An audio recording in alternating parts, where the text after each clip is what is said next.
Fortunately, the game doesn't count. I had to remind the guys there. The season starts November 3rd. There's a lot to learn from it of what we need to work on, what we need to end game situation, prepare for a little bit better, those things.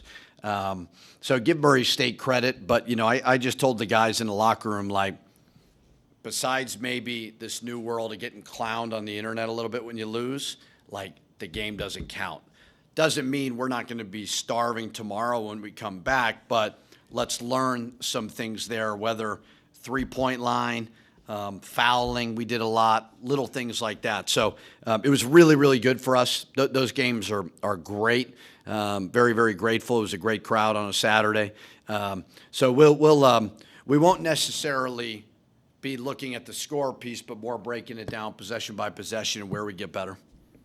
Yeah, maybe start with the foul trouble you guys got in. Did you think it was over-aggressiveness on your part or just kind of how the game was being called at that point? I thought the refs sucked. No, I'm just kidding. Yeah, I think we were really, really handsy. And they got some skilled guys. Murray State runs a lot of good stuff, and a little bit of it was we were getting blown by and then reaching. So a little bit of that is I really like what they run, but also a lot of it seemed like just on the ball. And then offensively, I think Trey mentioned the message at halftime was kind of to get downhill. I mean, was that what fueled? Yeah, we were, they do a drop coverage, which we don't do. Now, we worked on it because that's what they showed over the summer. But we were trying to come off it and then throw lobs and things like that. And we just talked about, like, you got to get to the rim. And we did a good job of getting them in the bonus, getting to the free throw line.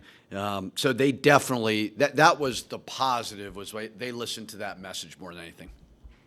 We talked a lot during the offseason about disruption on the defensive end. How would you grade your guys' performance in that aspect today? Yeah, I mean, a C. I don't know if it was great. Now, a little bit of it's fatigue and those things. So we got to get more deflections. We got to get more steals.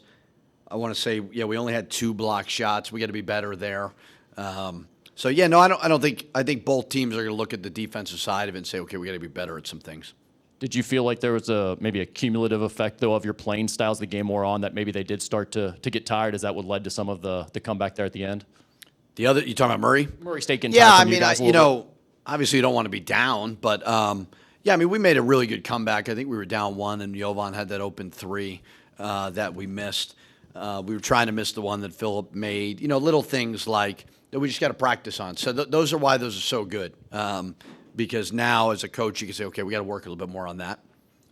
Just curious, is this kind of an odd situation where how do you even scout for this game, or did you do much scouting? we exchanged film with them. They were great. I've known those guys a long time.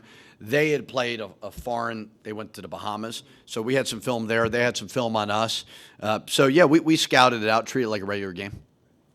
How did you feel about the rotations? Do those feel like they're pretty normal to you already? Or are you still subs? Yeah, for you guys, are you running guys in and out, or was that pretty standard? Yeah, obviously Ant having 5 fouls was a bit of a problem, and then they got him in an ISO situation and he fouled. So that was the one where it changes a little bit of the way that you sub. But I thought it was pretty good there. All right, thank you guys.